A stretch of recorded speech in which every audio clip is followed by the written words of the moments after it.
Hello, this is a look at a LEGO Star Wars sequel trilogy set. They call this the Knights of Ren Transport Ship, and canonically its name is the Night Buzzard.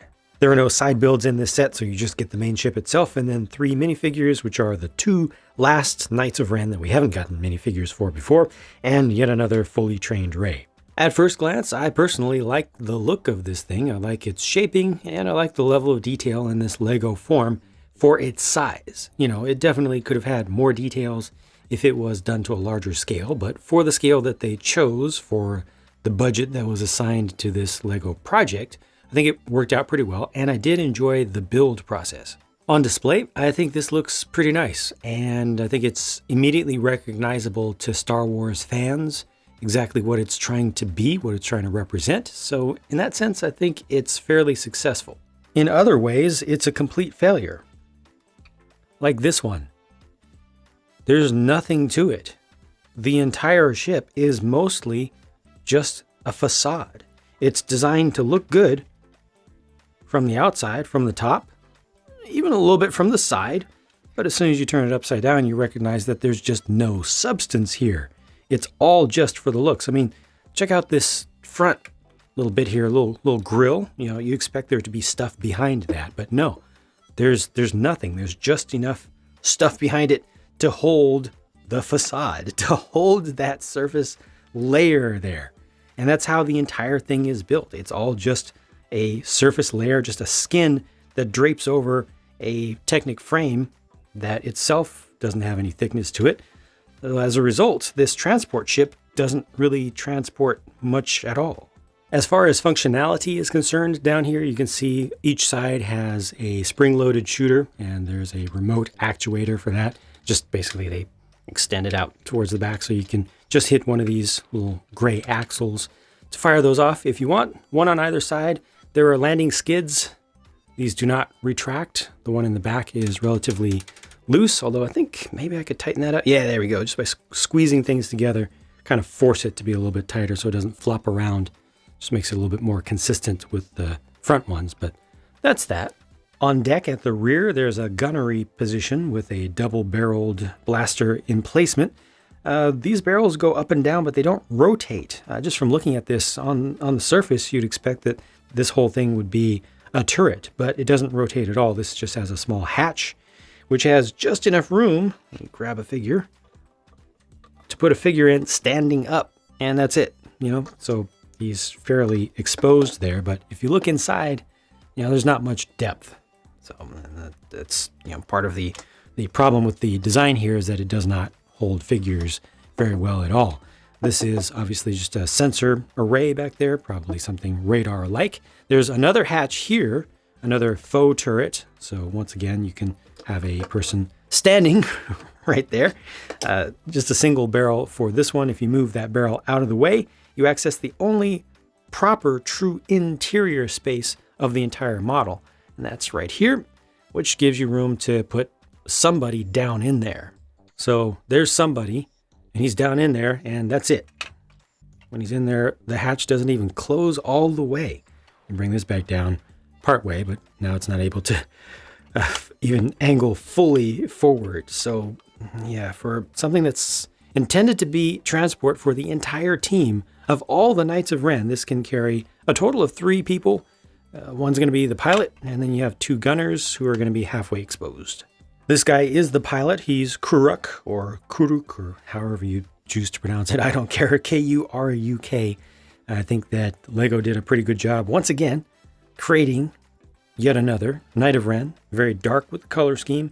They went with the gunmetal gray for the main color for all of them, and just using some black accents. Got some metallic print on there as well, and the helmet is done pretty nicely. There's nothing to see beneath the helmet. I'm not even going to bother pulling it off. It's just a plain black unprinted head, which is perfectly fine because we never see their faces anyway. And yeah, I think this is a pretty good figure for what it's trying to be.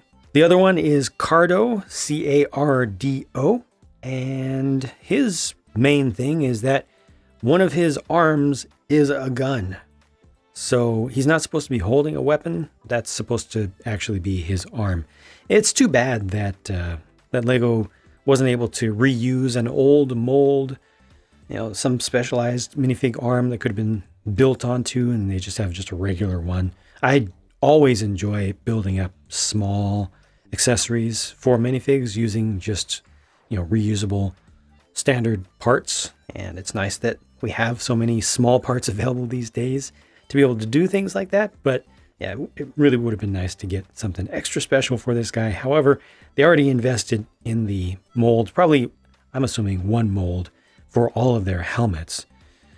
So that was something special for these minifigs, and I'm assuming they just didn't have the budget for another one.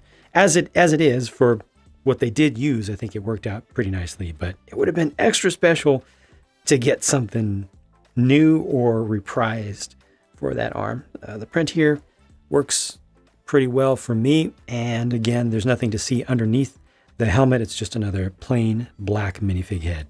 And finally, here's Rey the White, to use the Tolkien scale of ranks that she seemed to follow from movie to movie. And we've seen this before. I think this is a good figure for what it is.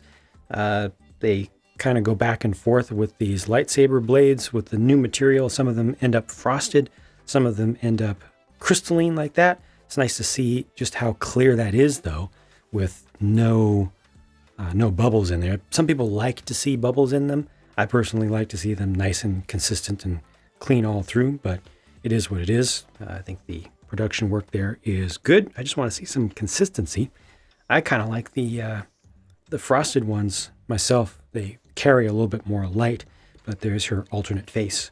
Last up, here's a quick look at the spare parts, and there is no sticker sheet to show you because no stickers are used in this set whatsoever. The set retails for $70 US. Ouch. The price to part ratio actually looks quite reasonable.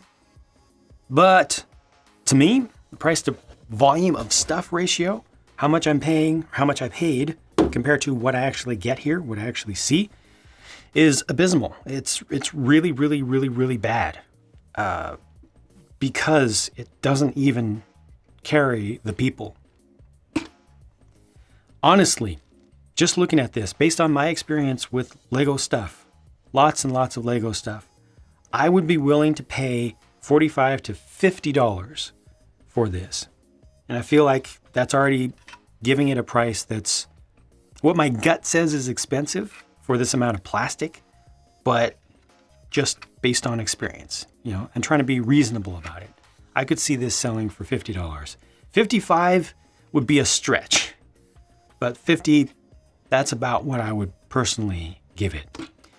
$70, no.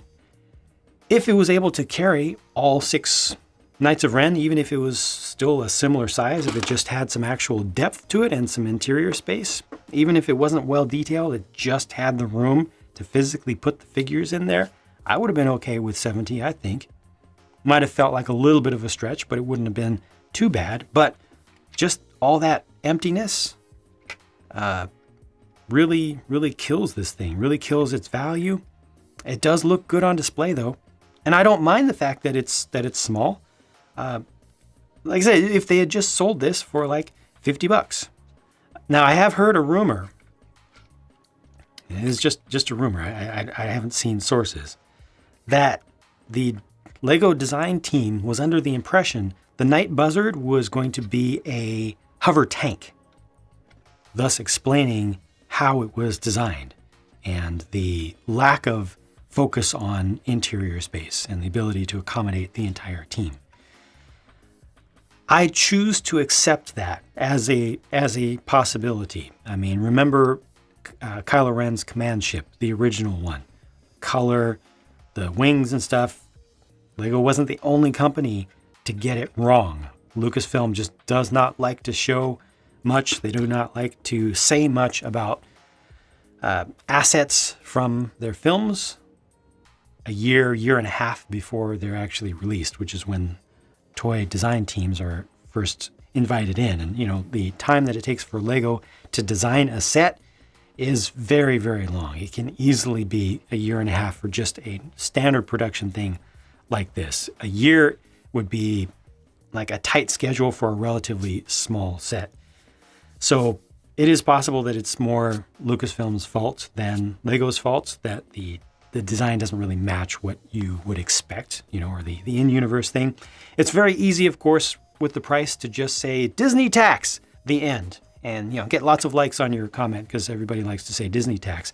Even though it's been proven multiple times by multiple people, including myself, by the data itself, facts, not assumptions, but actual facts, that the Disney tax is not a thing that affects primarily the prices of Lego sets. There are plenty of Lego sets that are not licensed at all or that are not under the Disney umbrella that are way overpriced. There are plenty of Lego City sets that are way overpriced. They cost way, way, way too much. Lego spreads their licensing costs across an entire theme. They price sets based on how much they think they can get for that concept once it goes out onto the shelf. The price is set before design even begins in many, many cases, and the designers try to meet that budget. However you look at it, $70 is way too much for this, and yeah, it's too bad. I still like the look of it though. Just wish it cost way, way less. I'm glad to have my collection of Knights complete. If you want to see how this went together, well, it's a fairly quick build, fairly straightforward, but it is good, I think. You can see the real-time build. You can see the sped up time-lapse style speed build if you want. Links in the video description and the end screen. And I think I've said all I want and or need to say about this, so I will get to work on the next thing and talk to you again soon.